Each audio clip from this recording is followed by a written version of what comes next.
I think that he's going to tell somebody, but I think it's going to be his demise. I think once he tells somebody, then his game is over. I don't necessarily think that, because if they know him long enough, like if it was maybe 3 episodes in 9 days, I mean that's still early, but if he finds a true alliance, they may think, oh well, this guy is the nephew of Russell Hantz. He may be different. He may just have the strategy of Russell in a way, and if we go to the end together, he'll have blindsided everyone that I can win. Okay, that's a interesting prediction, but I think they're just gonna say, oh my gosh, it's Russell Hantz's nephew. Even though I've known him for 20, 30 days, now I just can't trust him, because people are just gonna freak out, I think, over that. I really don't think that. I mean, I think that they'll be definitely shocked. I mean, that he would even want to go on Survivor after what's happened to his uncle. But I think that they'll accept it depending on who it is, of course. But here's one other thing. Okay, if they find out 20, 30 days in, and he's been lying to them about maybe his last name, if he has to tell a different name, or he's been hiding something from a tied alliance, then do you think they're just going to go, oh, he's been lying to us? What else has he been lying to us about? Oh yeah, they might do that. I didn't think of that. So that may actually be his demise. Okay, so Brandon, I don't think he can win. I think it's impossible for Hantz to win. But I think that he's going to be in the jury.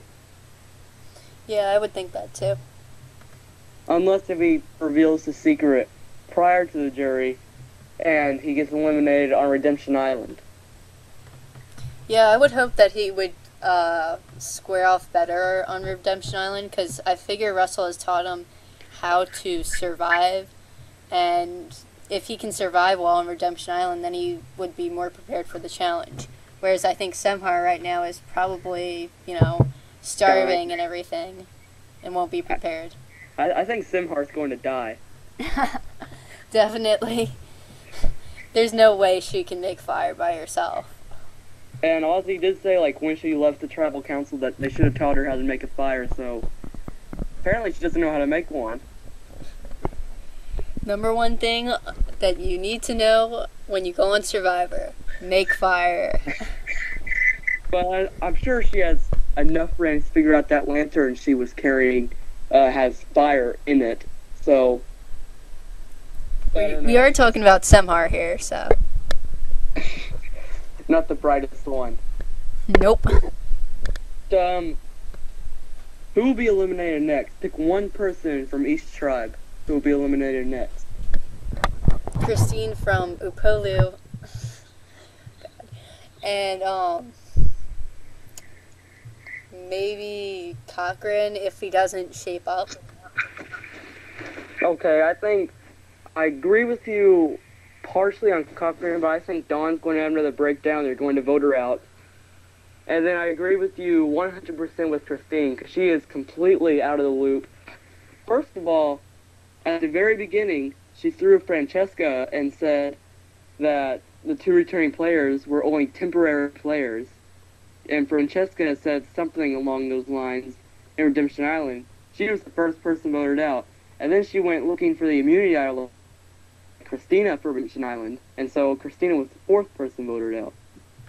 Yeah, I think Christine is definitely going to go unless they win immunity. Okay, I was looking on Jeff Probst, I can't remember what it's called, like Tout or something. It's new. And you can post like 15-second videos on it.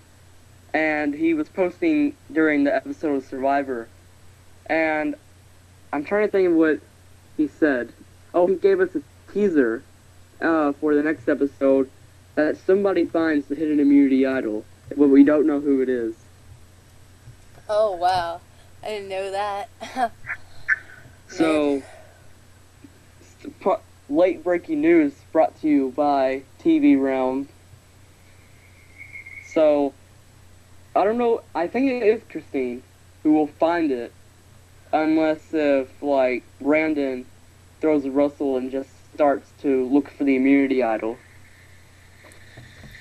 Yeah, I could see Brandon getting the idol because of Russell's experience, but I mean, I don't know if he'll be able to do it, because he sounds more of a not as bold guy.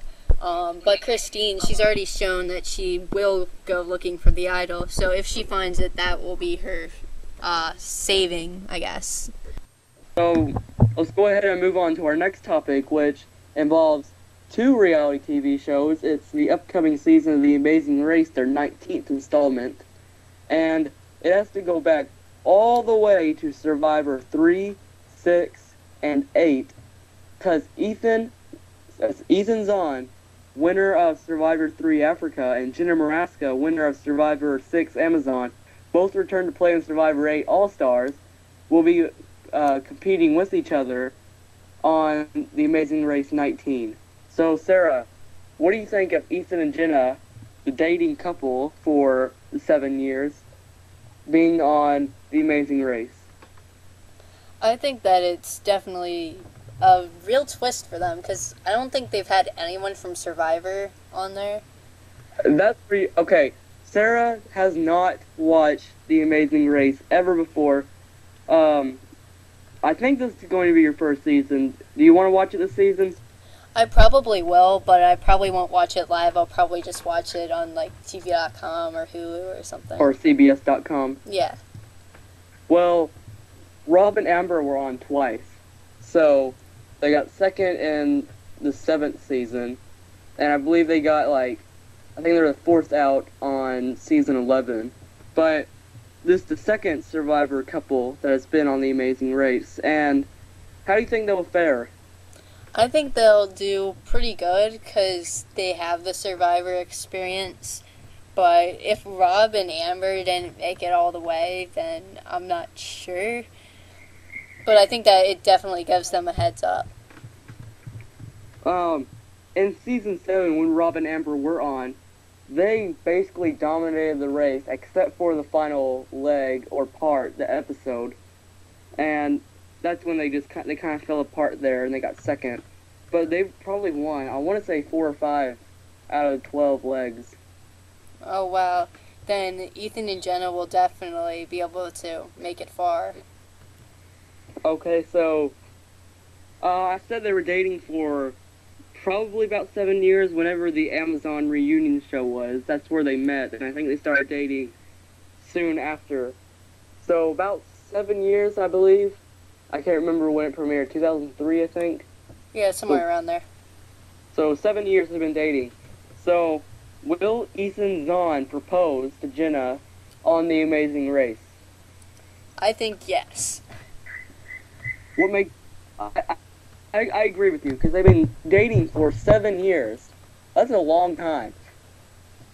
Yeah, I think that they were just probably waiting for an opportunity to do it on live TV since they met on a live TV-based reunion show. They probably met after the live TV part, but still it was in there. Well, The Amazing Race isn't live. There's not one live episode of The Amazing Race, or... I mean, unless one season had a reunion, but I don't think they have a reunion show. Yeah, I meant, like, on TV in general. Okay. Well, I think that he's going to propose to her, but it'll have to be, like, on the 5th or 6th episode, so they have to get far, but I don't think it's going to be a big problem at all for them. So, Ethan and Jenna being on The Amazing Race 19, which premieres in 8 days, Sunday, September 25th, 2011 on CBS, and it's supposed to premiere, it's scheduled to premiere at 8 Eastern, 7 Central, but considering that football always delays it, it'll probably be 30 to 60 minutes afterwards, so you may want to catch it on CBS.com on Monday. So, that's really all I have to talk about for that. And you said right before we started podcasting, Sarah, that TV.com has something on Papa Bear from this season of Survivor. And what did it have to say? Okay, so on TV.com, they have this thing called Swallow-Vision versus Hello-Vision. It just says it's by TV.com staff. But anyways, they have a little mini paragraph about this, so I'll go ahead and read it. Okay. The title is Survivors Mark Papa Bear Caruso. Somehow his nickname became Papa Bear by the end of the episode, but that's not exactly what this openly gay, retired NYPD detective was really talked about when he called himself a daddy bear. During the tribe meet and greet, love him, and in general, what a spunky cast. Lots of new favorites, and that we don't love our old, not that we don't love our old favorites. Every word that comes out of Coach's mouth is like honey drizzled on our ears.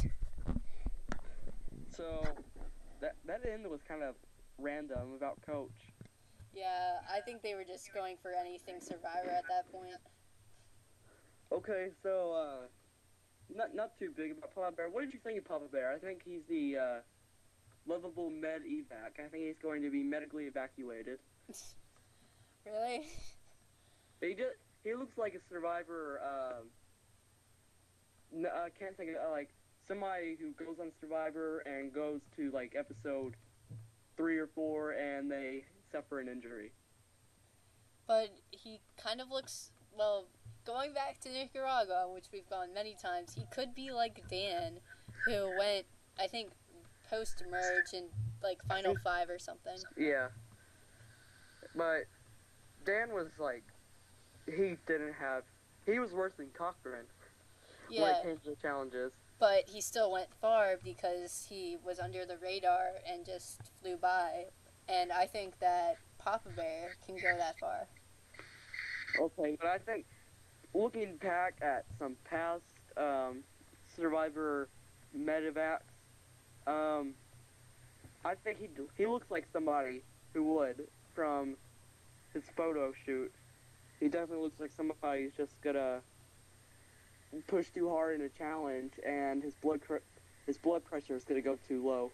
Any comments really? Like, Papa Bear, how far does he go? I think you already said Post-merge.